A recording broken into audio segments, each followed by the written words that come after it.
Hi friends, welcome to Thangatamil vlogs. இன்னைக்கு என்ன பார்க்க போறோம்னா எக் பிரியாணி. வாங்க வீடியோக்குள்ள போகலாம். இன்னைக்கு நான் 1 kg பிரியாணி ரைஸ் எடுத்திருக்கேன். இதுக்கு நீங்க பாஸ்மதி ரைஸ், சீரகசம்பா எது வேணா எடுத்துக்கலாம். நான் இன்னைக்கு சீரகசம்பா ரைஸ் எடுத்திருக்கேன். இதை ஒரு 10 நிமிஷம் ஊற வச்சு எடுத்துக்கலாம். இப்போது ஊற வச்ச பிரியாணி ரைஸை வேக வச்சு எடுத்துக்கலாம். இதுக்கு தேவையான அளவுக்கு தண்ணி சேர்த்துக்கோங்க.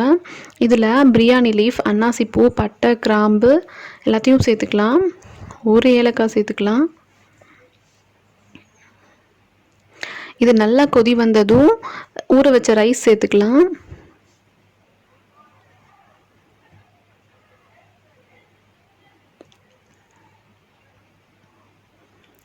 இதுக்கு தேவையான அளவுக்கு உப்பு சேர்த்து 75% குக் பண்ணி எடுத்துக்கலாம். இப்போ இது ஒரு 75% குக் ஆயிடுச்சு. ரைஸ் தனியாக செப்ரேட் பண்ணி எடுத்து வச்சுக்கோங்க. பிரியாணி செய்கிறதுக்கு ஒரு 5 பெரிய வெங்காயம் எடுத்திருக்கேன், 5 தக்காளி எடுத்திருக்கேன், 2 பச்சை மிளகா, 1/4 கப் தயிர், 5 டேபிள் ஸ்பூன் அளவுக்கு இஞ்சி பூண்டு பேஸ்ட்டு, ஒரு கைப்பிடி அளவுக்கு புதினா, கொஞ்சமாக கொத்தமல்லி எடுத்திருக்கேன், 1 ஸ்பூன் சோம்புத்தூள், 1 ஸ்பூன் கொத்தமல்லி தூள், மிளகாத்தூள் உங்கள் காரத்துக்கு ஏற்ற மாதிரி எடுத்துக்கோங்க. தாளிக்கிறதுக்கு ஒரு பிரியாணி இலை, பட்டை, கிராம்பு, அன்னாசிப்பூ, ஒரு ஏலக்காய் எடுத்திருக்கேன். இப்போ முட்டையை டோஸ்ட் பண்ணிக்கலாம். கொஞ்சமாக ஆயில் விட்டு மிளகாத்தூள், மஞ்சள் தூள், சால்ட் சேர்த்துக்கோங்க.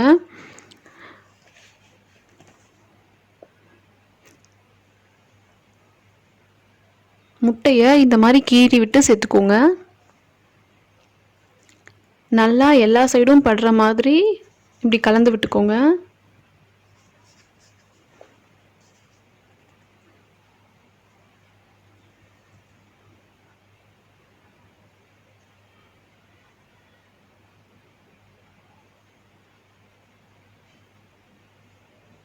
இது அவ்வளோதான், ரெடி ஆயிடுச்சு. ஒரு குக்கரில் இந்த அளவுக்கு ஆயில் சேர்த்துக்கோங்க.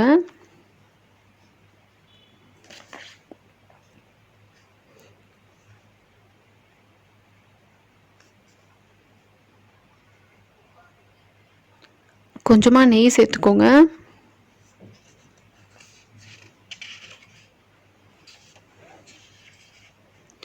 நெய் நல்லா உருகுனதும் இதில் தாளிக்கு எடுத்து வச்ச பட்டை, கிராம்பு, அன்னாசிப்பூ எல்லாத்தையும் சேர்த்துக்கோங்க.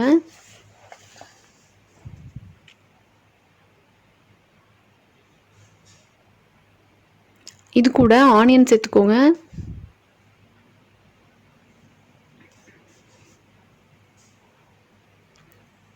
ஆனியன் நல்லா கோல்டன் ப்ரௌன் ஆகிற வரை வதக்கி விட்டுக்கோங்க.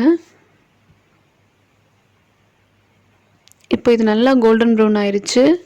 கொஞ்சமாக டாப்பிங் எடுத்து வச்சுலாம்.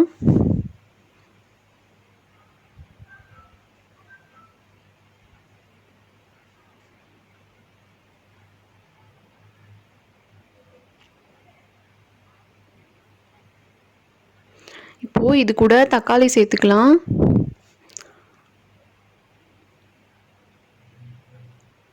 இதுலேருந்து ஆயில் பிரிஞ்சு வர வரைக்கும் நல்லா வதக்கி விட்டுக்கலாம்.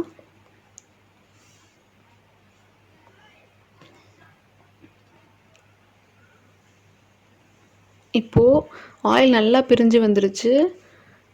இது நல்லா குக் ஆயிடுச்சு. இதில் இஞ்சி பூண்டு பேஸ்ட்டு சேர்த்து பச்சை வாசம் போகிற வரைக்கும் நல்லா வதக்கி விட்டுக்கோங்க.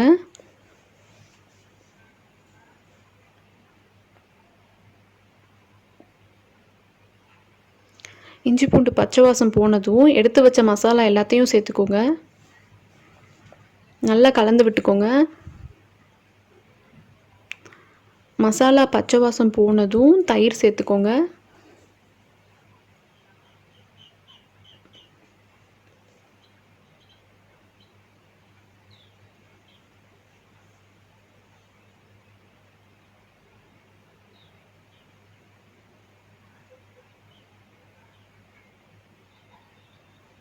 புதினா கொத்தமல்லி பாதி சேர்த்துக்கோங்க, மீதி பாதி டாப்பிங்க்கு சேர்த்துக்கலாம்.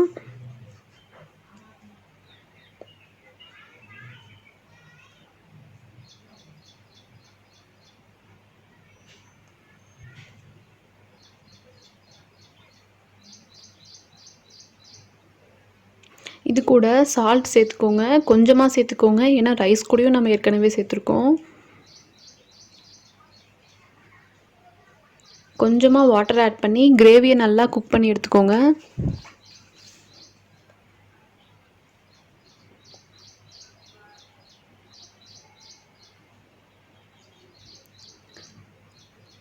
கிரேவி நல்லா குக் ஆயிருச்சு. இது கூட 2 பச்சை மிளகாய் சேர்த்துக்கலாம்.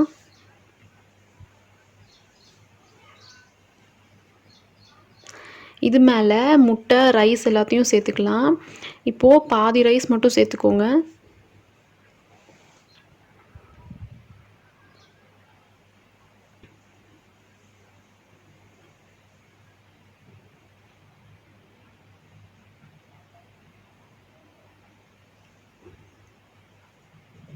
இது நல்லா ஈவனாக ஸ்ப்ரெட் பண்ணி விட்டுக்கோங்க.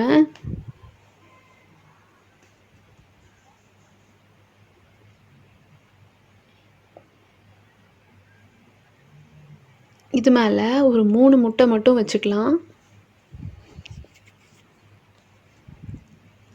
கொஞ்சமாக கொத்தமல்லி புதினா சேர்த்துக்கலாம்.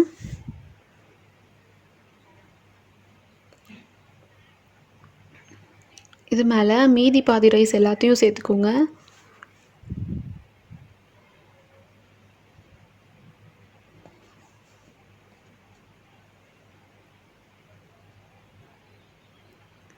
இது ஈவனாக ஸ்ப்ரெட் பண்ணி விட்டுட்டு அதே மாதிரி முட்டை, கொத்தமல்லி புதினா எல்லாத்தையும் சேர்த்துக்கோங்க.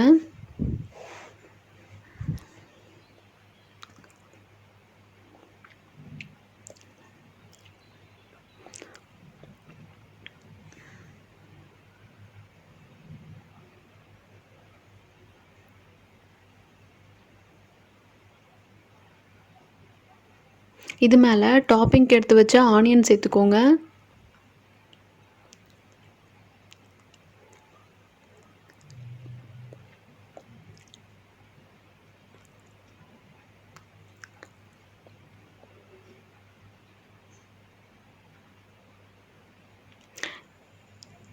இதுக்கு மேலே கொஞ்சமாக நெய் சேர்த்துக்கோங்க.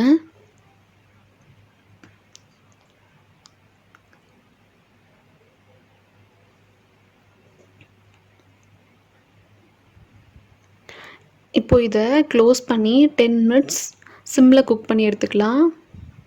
விசில் தேவையில்லை. இப்போது 10 மினிட்ஸ் ஆயிடுச்சு. இதை அடியிலேருந்து நல்லா கலந்து விட்டுக்கோங்க.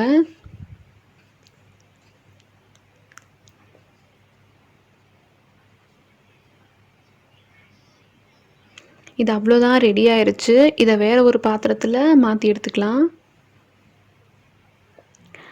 நீங்களும் இதே மாதிரி செஞ்சு பாருங்கள். இந்த வீடியோ உங்களுக்கு பிடிச்சிருந்துச்சுன்னா லைக் பண்ணுங்கள், ஷேர் பண்ணுங்கள், சப்ஸ்கிரைப் பண்ணுங்கள், கமெண்ட் பண்ணுங்கள். தேங்க்யூ.